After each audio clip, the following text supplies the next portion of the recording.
Salut, je viens de me trouver une compétence qu'il faut que j'apprenne. Quitter une conversation en partant, juste en me déplaçant. Je me fais beaucoup trop souvent alpaguer à mon goût, sans pouvoir vraiment partir poliment. Donc je pense que je vais devoir trouver une excuse ou qui marcherait dans tous les cas, de dire je suis désolé, il faut que je passe un appel, ou alors je suis désolé, il faut que... peu importe. Mais il va falloir que je trouve un truc. Il va falloir que je trouve un truc, c'est pas possible autrement en fait. Je me fais beaucoup trop alpaguer en fait, c'est dingue. C'est frustrant parce que là par exemple, je me suis fait alpaguer par une personne qui a reçu ma publicité dans sa boîte aux lettres pour mes services de lavage de vitres, qui s'est dit que vu qu'elle avait reçu ma publicité, elle devait me donner des cours, parce qu'elle a essayé de m'expliquer comment est-ce que je devais cibler mes clients, ce que devaient être mes services, qui j'étais. Enfin, je pense que si j'allais dans son sens, elle allait m'expliquer la vie en fait. Mais tout en étant à moitié en train de pleurer. Et je pense pas que ce soit le pollen. Et en ne sachant pas contrôler son chien. Va falloir que je trouve un moyen. Va falloir que je trouve un moyen, si possible poli. Mais si pas, tant pis, il faudra que je trouve un autre moyen. J'avais déjà entendu... Je crois que c'était Manuel Diaz dans le podcast Speakeasy. Il me semble qu'il avait parlé de ça, du fait qu'il y avait des conversations qui ne terminaient pas. Je sais plus si c'était sur le ton de la blague ou pas, mais à mon sens c'est pas con, enfin peut-être pas totalement con.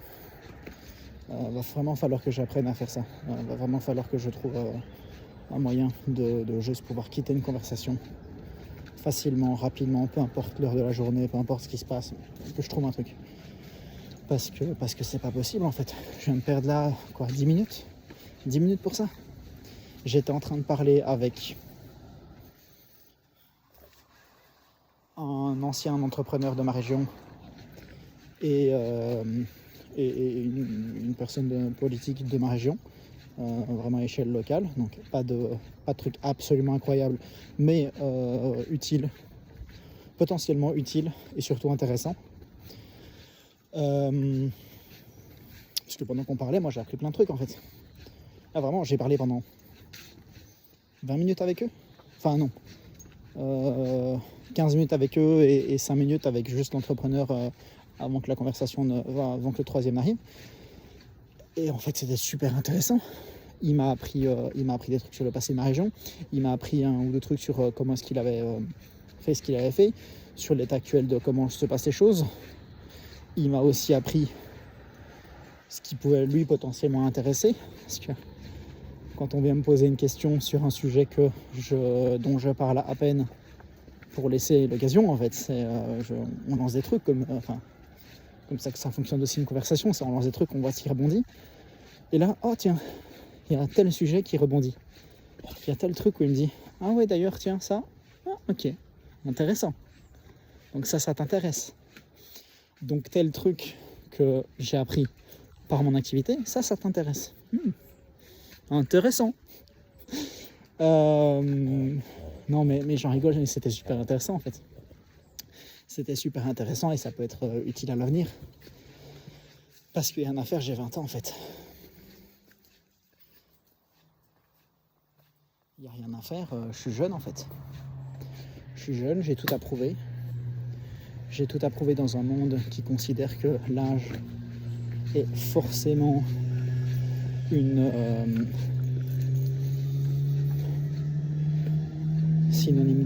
que l'âge est forcément synonyme de sagesse, d'expérience, de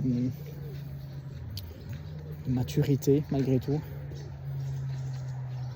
d'intelligence, de potentiel,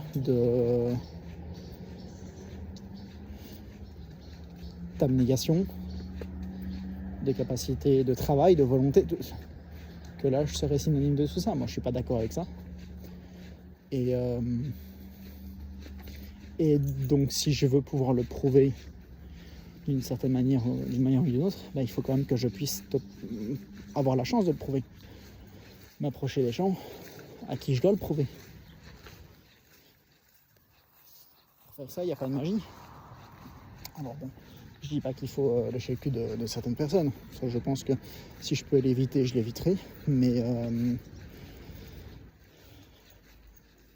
il faut pouvoir être là, ou en tout cas avoir les bonnes personnes autour de soi, au moment où on est en train de prouver quelque chose.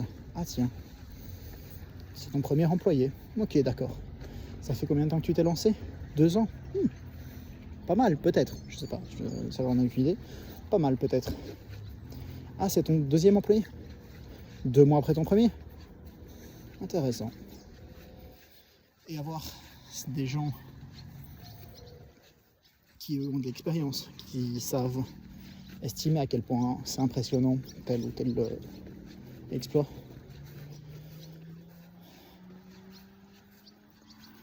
C'est important, et généralement ces personnes-là sont quand même les personnes qui ont de l'importance, du pouvoir, de l'argent, peu importe, tu peux sortir pas mal de choses comme ça.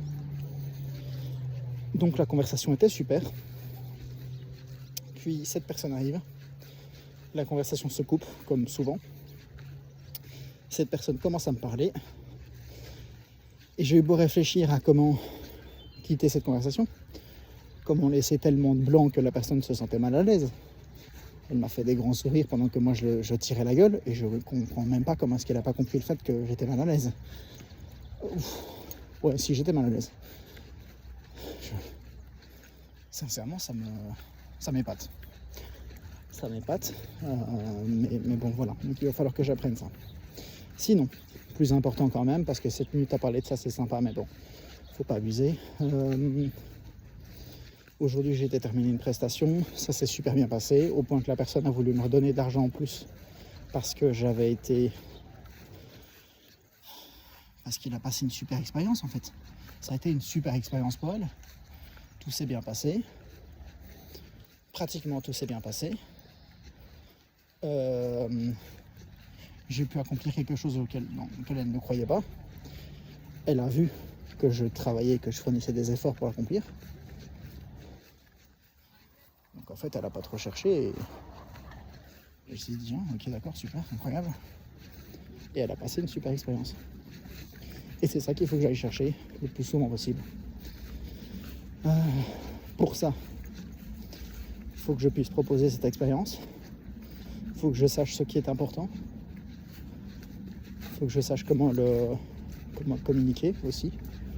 Parce que communiquer aussi, ça a une importance.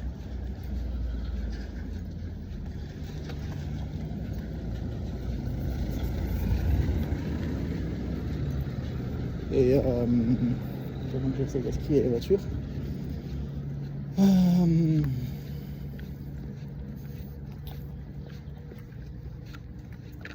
Donc ouais, encore une fois, on reste sur le même sujet.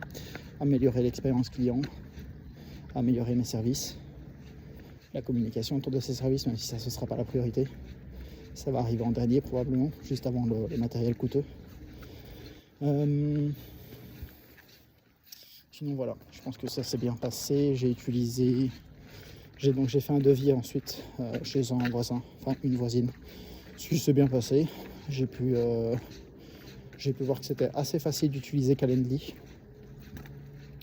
C'est pas nickel, mais c'est assez facile. C'est pas nickel juste parce que ça me demande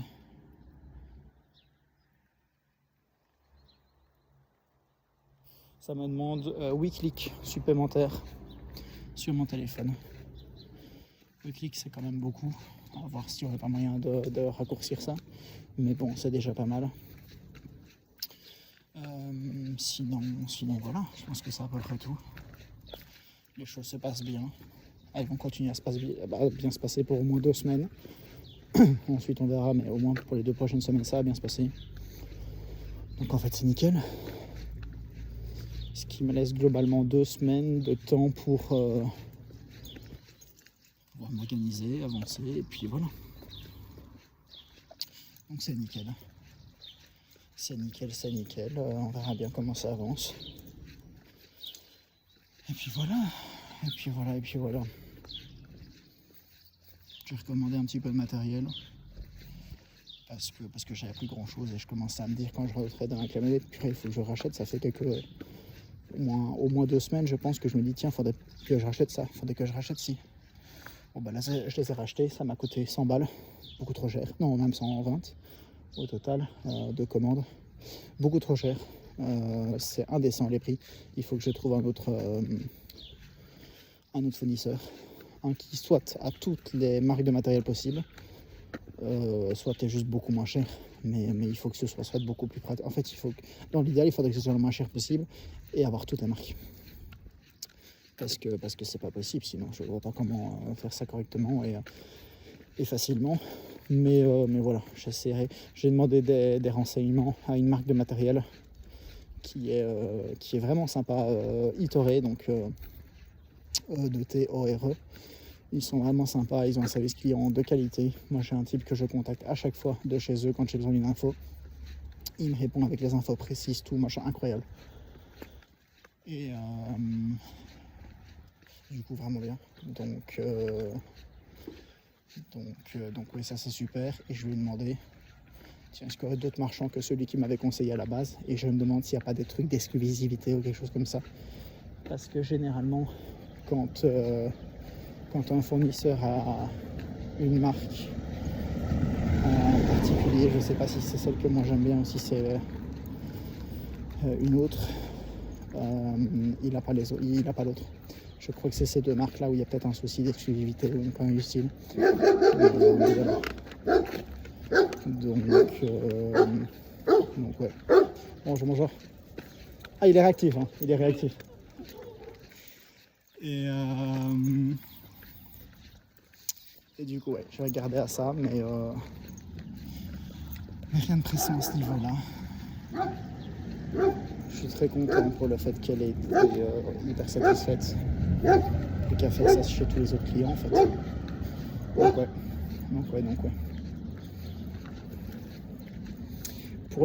Pour l'abonnement, non, je parle depuis quelques temps, ce sera un vrai abonnement et pas un fractionnement des prix.